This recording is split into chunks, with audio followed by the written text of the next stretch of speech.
Okay, so you check your investment account.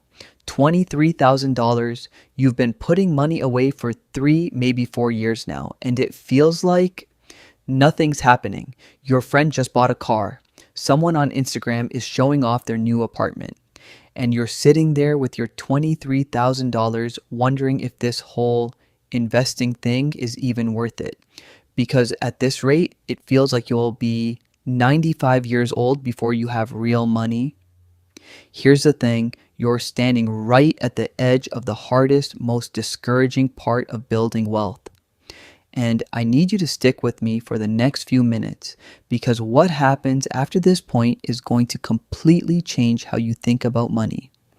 My name is Richard, and I spend way too much time thinking about why some people build wealth that seems to snowball out of nowhere, while others grind for years and feel like they're getting nowhere.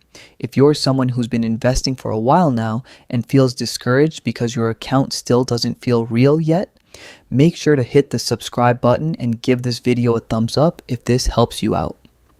Now, here's what most people don't realize. There's a specific number where investing stops feeling like a chore and starts feeling like it's working for you. And it's not $1 million, it's not even close, it's $100,000.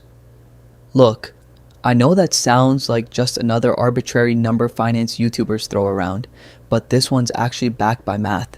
And once you see why, you're going to understand why the first $100,000 is brutally, unfairly harder than every dollar that comes after it.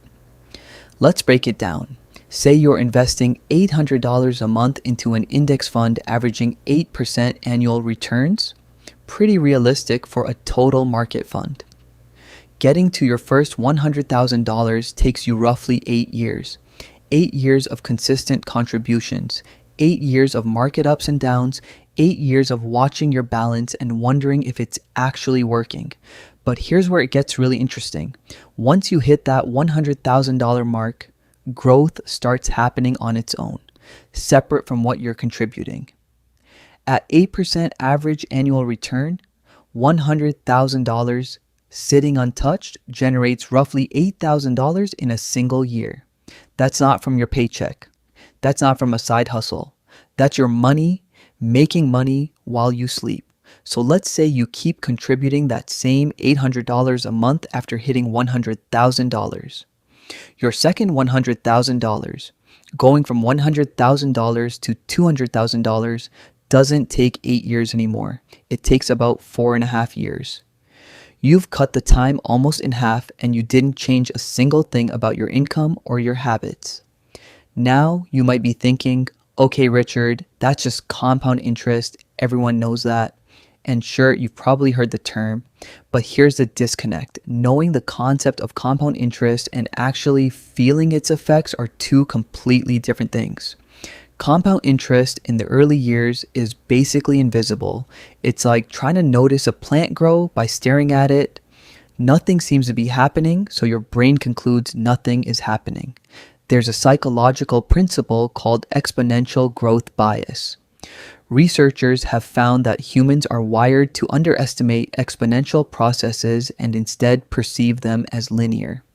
Basically, our brains expect $10,000 to lead to $20,000 in the same time it took to get from $0 to $10,000. But that's not how compounding works.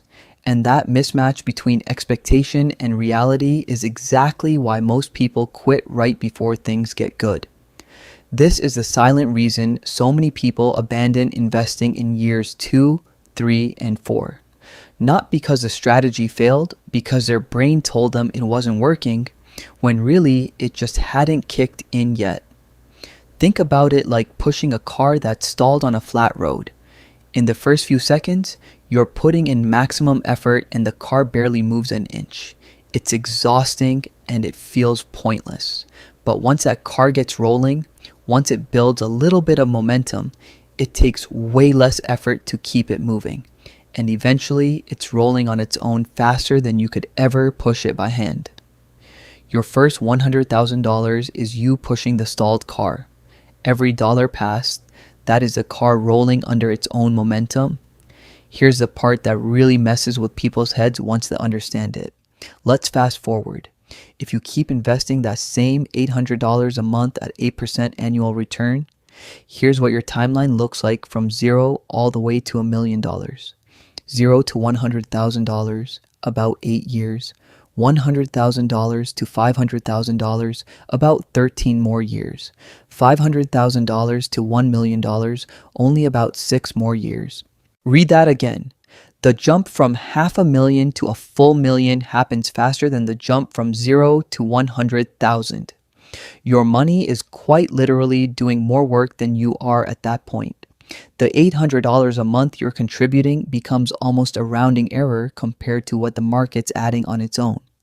Now, you might be thinking, Richard, I don't have $800 a month to invest. I'm barely getting by.